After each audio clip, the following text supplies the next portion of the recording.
It's Jeremy, though I know you could probably tell since this is a video. I'm sorry. This video is gonna be a mess. Alright, so I don't know when you'll see this. I don't know if you're gonna see it. And if you do, well, you already know what's happening. I never told anyone about me, you know. You never saw who I was under this mask I made to keep myself, like, to keep the real me hidden. I made a fake version to keep you happy, to keep me happy, and it made me happy when I was with you.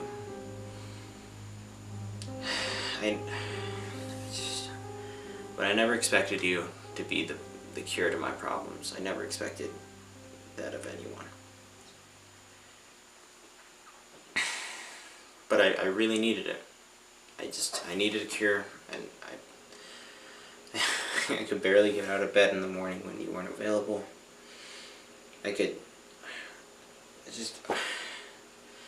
My mind was always just so cluttered, but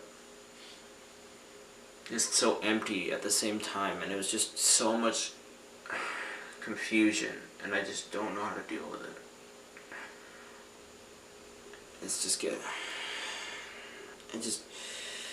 You were the only thing that kept me going for so long. And I needed to keep you happy, you know. All I cared about was you and making you happy, and that's why I kept myself around, kept myself healthy, kept myself fed. It just felt like life was just so unnecessary, and it's like being the only person who can drive, right? Okay, and everyone needs rides from you all the time. They need things and things and more and more from you, and you can't give it to them. You do your best, right?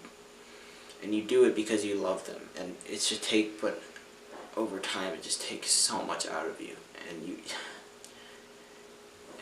you don't care about driving them anymore, and it's like a pain, and you do it because you have to, and because you love them and you care. And making you happy made me happy, and that was all I cared about and all that mattered.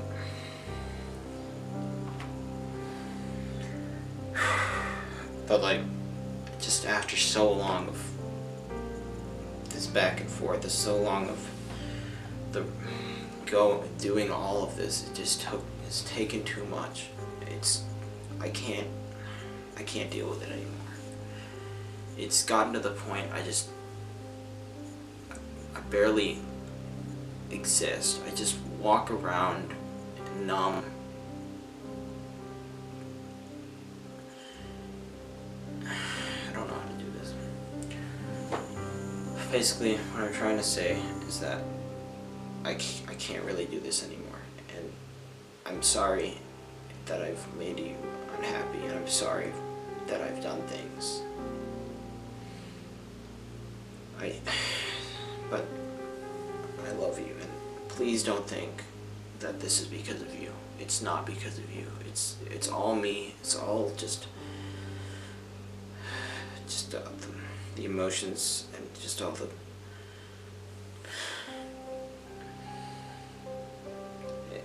it's too much, and I can't let this happen anymore. You know, I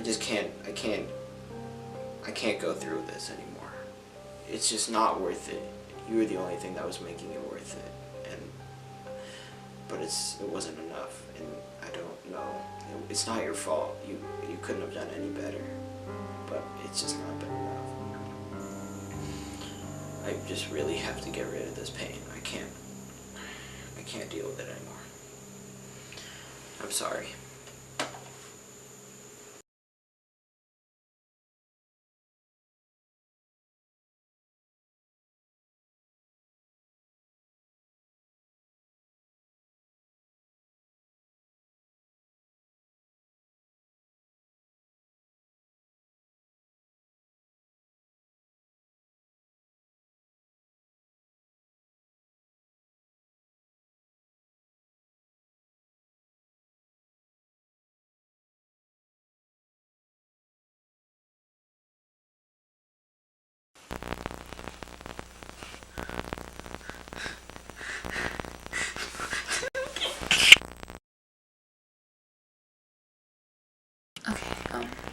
can do it.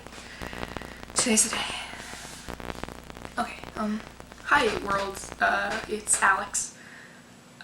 So to give you a gist of why I'm doing this, my boyfriend died.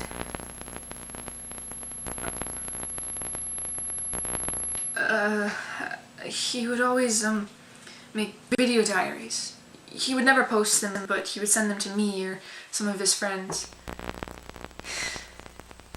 He had hundreds, and I thought that he would continue them when I was gone.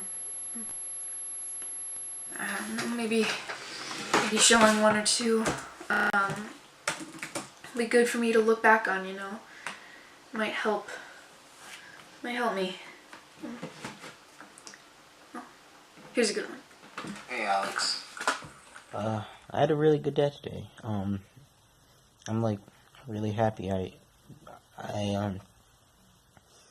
got a really good grade on my test, and I don't know, I got to see you today, which was always good, and I had my favorite soup for lunch, and you know, it's a good day. It's a good day. He always told me that we should do these together, you know? I would send him, hey Jeremy, I can't wait to see you today, you know, just a cute couple thing we did, but I just never had the time. I should have made time.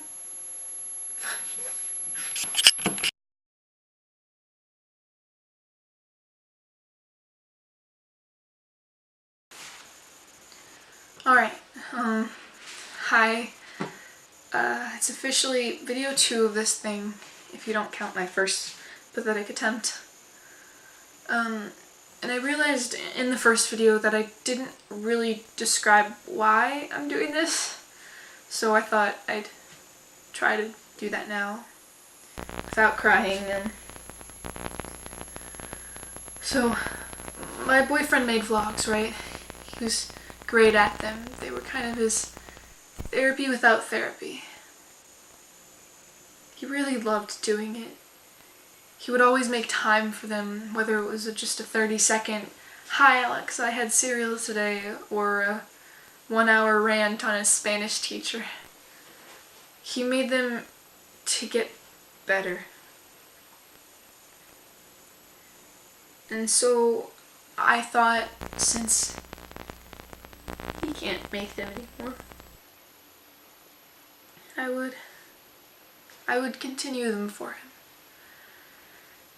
I know the stages of grief and depression and all that, and I don't want to go through those like he did. I don't want his death to be in vain. So maybe this can be my recovery story. Maybe I can be strong. Maybe I can be strong for myself.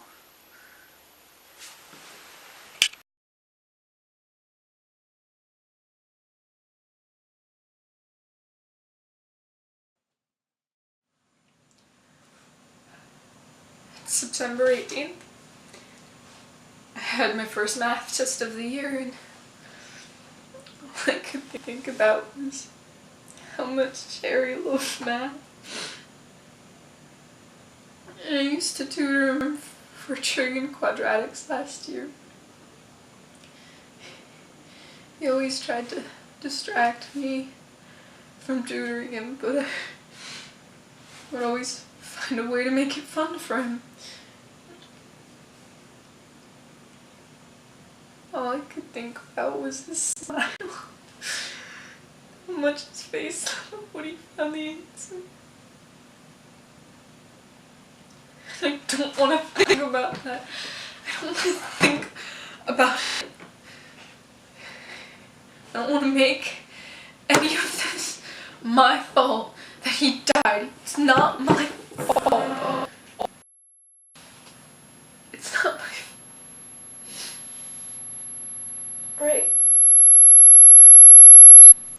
It's not justified for me to be mad at him.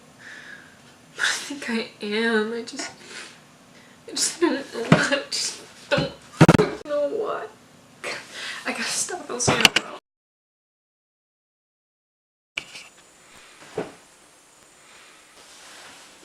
Yesterday was the 10-day anniversary, and I tried to film. I tried to do something other than just sit around waiting for my mom to drag me from school. But I couldn't do anything. I didn't even sleep. I didn't even want to move from my bed.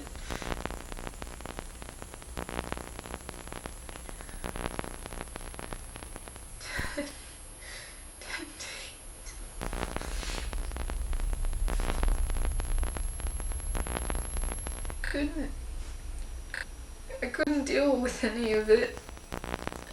Even the thought of eating made me sick. I didn't know how to move or think, do literally anything without crying from too much effort. I couldn't be strong.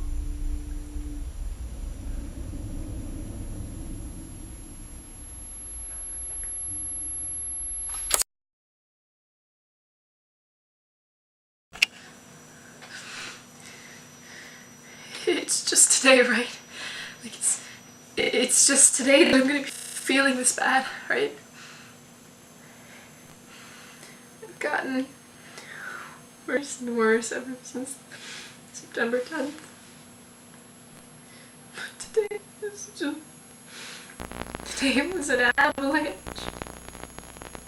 It was like snow that kept piling and piling on a mountaintop. Each day a little fell, but today it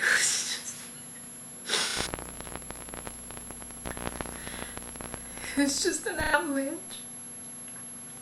But an avalanche only happens like once or twice in a row, right? And after that, it doesn't happen for years, and I'll be over and by then, right? I'll be over this. But what if I'm not? What if it just keeps building and piling and falling? I can't stop. I can't stop. I'm exactly like him. I don't... How did I get like this? Even on days when I wasn't with him or thinking about it, I was different.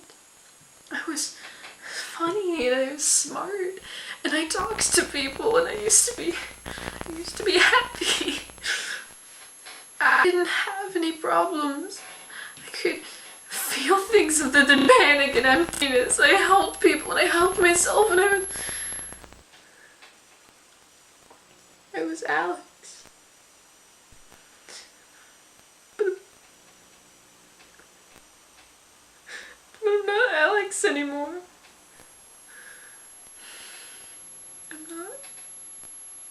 I'm not Alex anymore.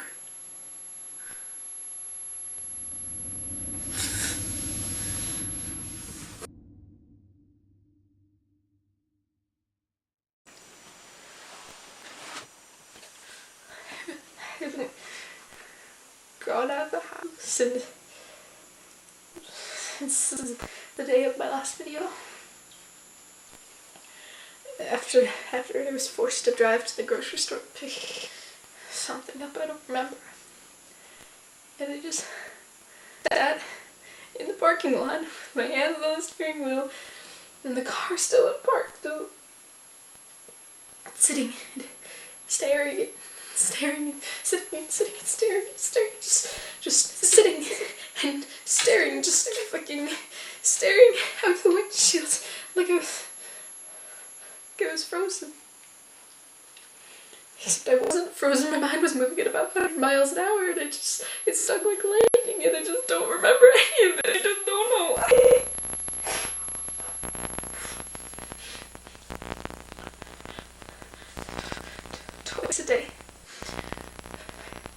least twice a day after this freezing thing where I just stop and I can't control, I can't help, I can't do anything, I don't.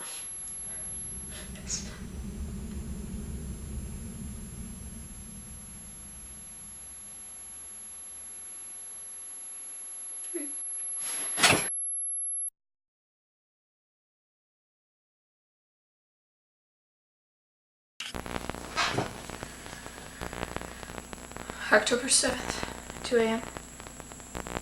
I'm not sad. I'm not tired. I'm not anxious. I'm not happy. I'm not anything. I can't feel anything. And I don't hate it. I can't hate that I don't hate it. I mean, I'm just in a constant state of nothing. People say that all the time and they don't actually mean it. They'll say that they don't feel anything or that they're depressed, but they don't know what depression is until you're just constantly surrounded by a feeling of darkness, something that's surrounding you and suffocating you, but you don't even have the energy to breathe against it. I can't feel anything. Nothing has color anymore. I used to look at the wood on my guitar and it used to be so full of different browns and slight reds and oranges, and I used to be so fascinated, and now I just question why I was so fascinated in the first place. It's so arbitrary and it doesn't even fucking matter. Nothing matters. Everything tastes like cardboard. Every color just looks gray.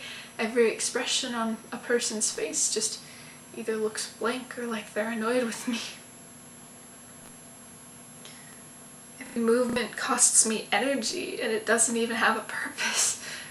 God, I'm not kidding. I don't have a purpose. Nothing I do is meaningful and nothing I do is ever going to make me stop feeling this way. Nothing I do is going to bring Jeremy back. I don't know if I'll ever be happy again.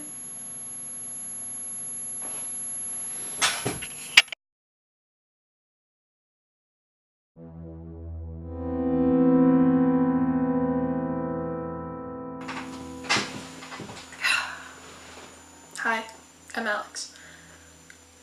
I haven't gone out of the house in 44 days, haven't eaten in 2, and haven't felt emotions for 2 months.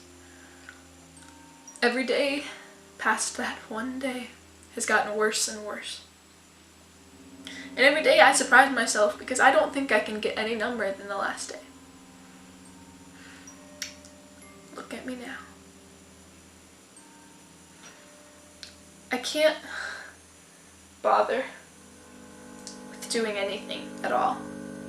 The only reason I'm doing this is so that someone, somewhere, might see it and not do what I'm about to do. I drank half a bottle of Smirnoff before starting this. It hasn't kicked in yet, but it should soon. I've thought about this for a while now. But I never wanted people to think that I did this because of Jeremy. I didn't do it for him. I did it because I can't blink without thinking that I'm a waste of space and then being too suffocated by darkness to do anything about it.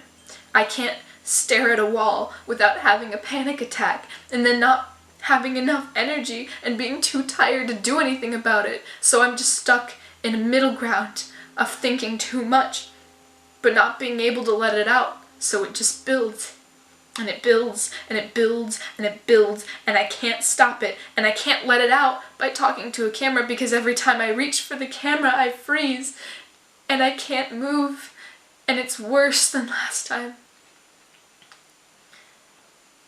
And I can't think of recovering without 50,000 more thoughts of how you're worthless, and it's hopeless, and it's pointless to live, and you're a burden to your friends and family because you're too fucking depressed to leave your room, flooding over and drowning that thought. And I can't do anything. And I don't want to do anything. And I think that's the worst part. Because me 3 months ago would have wanted to do something. This isn't me. These aren't my problems. These are his problems. This is how he felt, and why he felt so terrible. The only difference between him and me now is that I don't have someone to confide in. I don't have someone who even knows the surface of my problems. I had to force him to tell me his problems, and now I know why he wouldn't tell me himself. He couldn't. He literally couldn't feel anything.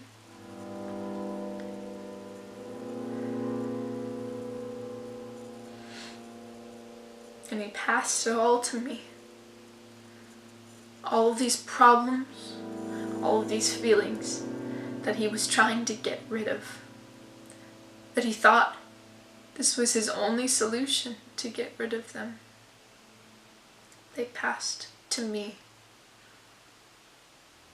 And just like him, I'm not strong enough to stop them.